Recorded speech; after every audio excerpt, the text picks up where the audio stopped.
मुझे तो आश्चर्य हुआ सभापति महोदय कि इनके अरुणाचल प्रदेश और सिक्किम, हमारा भी है पर मेरे साथी हैं, अरुणाचल प्रदेश के हमारे वहां के भी सांसद मेरे साथी, पर अरुणाचल प्रदेश और सिक्किम दो उत्तर पूर्वी राज्यों में आजादी के 67 वर्ष बाद भी एक भी एयरपोर्ट नहीं। 9 सालों में अरुणाचल में एक नहीं लेकिन 3 एयरपोर्ट तेजू, पासीघाट और होलोंगी बनी है, और सिक्किम में पाक्योंग। जिस अरुणाचल प्रदेश में केवल 9 हवाई अड्डे थे, आज उस अरुणाचल प्रदेश में सभापति महोदय 17 हवाई अड्डे हैं। 17 हवाई अड्डे जो 7 सिस्टर्स कहलाती थी, उस समय में ये 7 निग्लेक्टेड सिस्टर्स थी। लेकिन प्रधानमंत्री जी के आने के बाद आज उत्तर पूर्व में प्रधानमंत्री जी के पूर्वोदय के मंत्र के साथ विकास का एक नया उदय पूर्वोदय में हो रहा है। मुझे दुख भी हुआ सभापति महोदय और मुझे आश्चर्य भी हुआ। हमारी कोशिश रहती है कि इस संसद में कभी भी व्यक्तिगत आक्षेप, हम एक दूसरे के साथ सहमत ना हो, हम एक दूसरे की नीतियों पर, हमारी नीयत पर कटाक्ष जरूर करें, पर व्यक्तिगत आरोप कभी नहीं होना चाहिए। और जो आरोप इस हाउस में किया गया कल सभापति महोदय, मुझे आश्चर्य भी हुआ और दुख भी हुआ जब राहुल गांधी जी ने सदन में कहा कि प्रधानमंत्री के लिए हिंदुस्तान, मणिपुर हिंदुस्तान का भाग नहीं। मैं बताना चाहता हूं आपको सभापति महोदय कि जिस प्रधानमंत्री ने उत्तर पूर्वी राज्य को विश्व के साथ जोड़ा है, जिस प्रधानमंत्री का उत्तर पूर्वी क्षेत्र के साथ दिल का रिश्ता है, जिस प्रधानमंत्री ने भारत के दुश्मनों को उत्तर पूर्वी राज्य से खदेड़ कर बाहर कर दिया हो, जिस प्रधानमंत्री के रोम रोम में भारत माता बसती हो, जिस प्रधानमंत्री ने भारत कश्मीर को भारत के अभिन्न अंग बनाने के लिए अनुच्छेद 370 रद्द किया हो, श्यामा प्रसाद मुखर्जी के सपने को एक विधान, एक प्रधान और एक निशान को साबित किया हो। मैं बताना चाहता हूं विपक्ष को सभापति महोदय कि भारत को अलग अलग टुकड़ों में देखने की विचारधारा आपकी है, हमारी नहीं। हमारे सभापति महोदय, बैठो आराम से बैठो। आपने ही चेंज कराया, मुझे कान खोल के सुन लो, सत्य सुन लो, आपने ही चेंज कराया। जिस, अब मेरा मुंह मत खुलवाना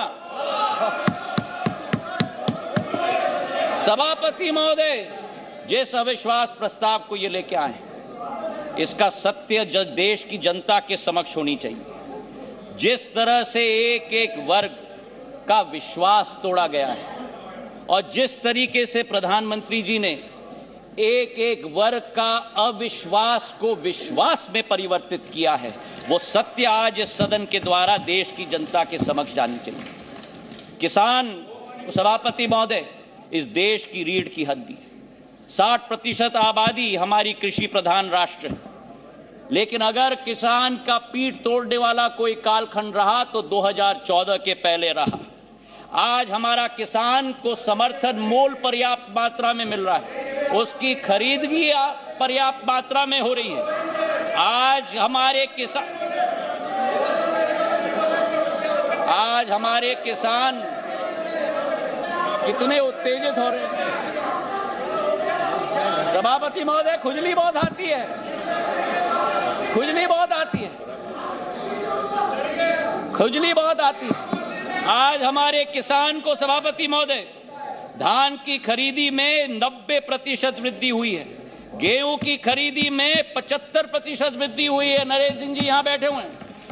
हमारे समर्थन मूल्य की हम बात करें, 2014-15 में धान की एमएसपी 1360 थी, आज धान की एमएसपी 2183 है, 60% की वृद्धि हुई है। कल कपास की बात की गई, कपास की एमएसपी हम बात करें कपास की एमएसपी 3,350 रुपए होती थी, आज वही कपास की एमएसपी बढ़कर 6,620 हो चुकी है। 80% की वृद्धि हो गई।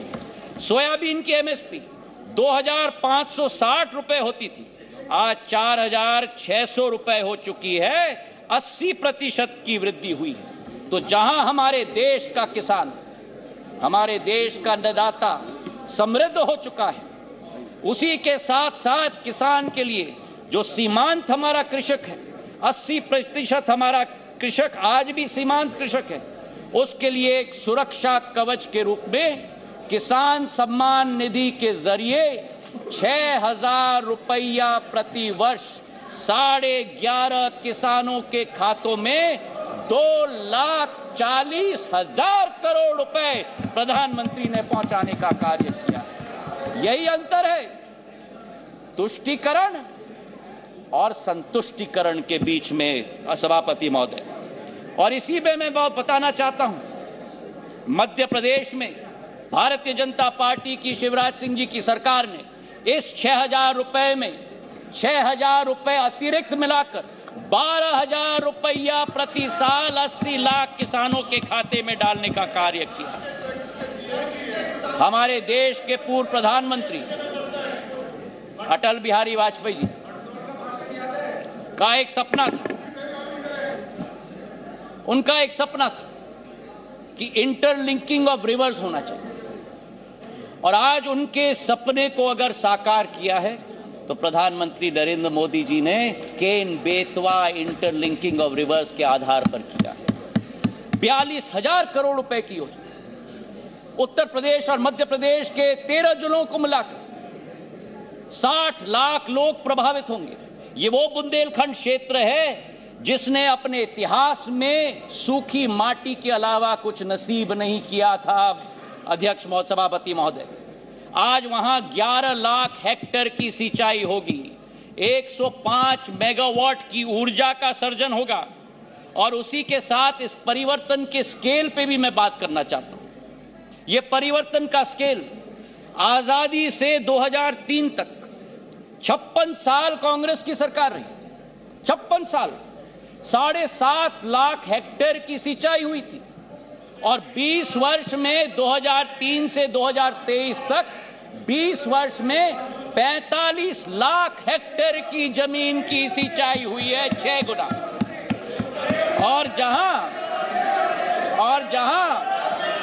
अब फिर उत्तेजित हो गए, और जहां 56 वर्ष में 7.5 लाख हेक्टेयर की सिंचाई की योजना दी, वहां प्रधानमंत्री नरेंद्र मोदी जी की सरकार ने एक योजना में 10.5 लाख हेक्टेयर की सिंचाई की योजना दिलवाई।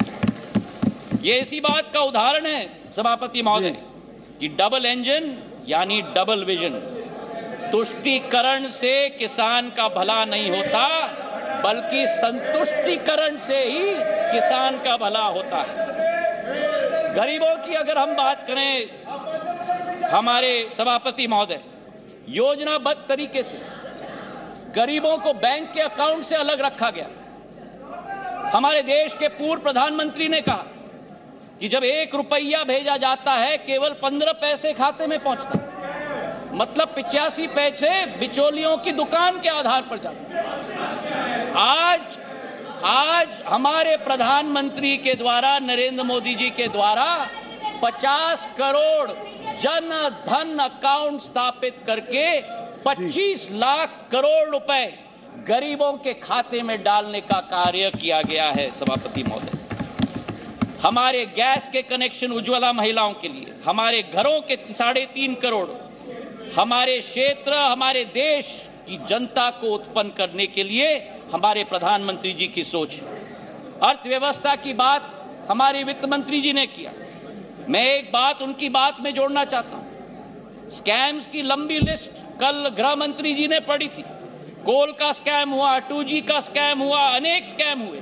और आज मैं बोलना चाहता हूं कि जिस राह पर इंडिया नहीं लेकिन भारत चल रहा है प्रधानमंत्री जी के नेतृत्व में, जहां कोई निजी हित नहीं होगी।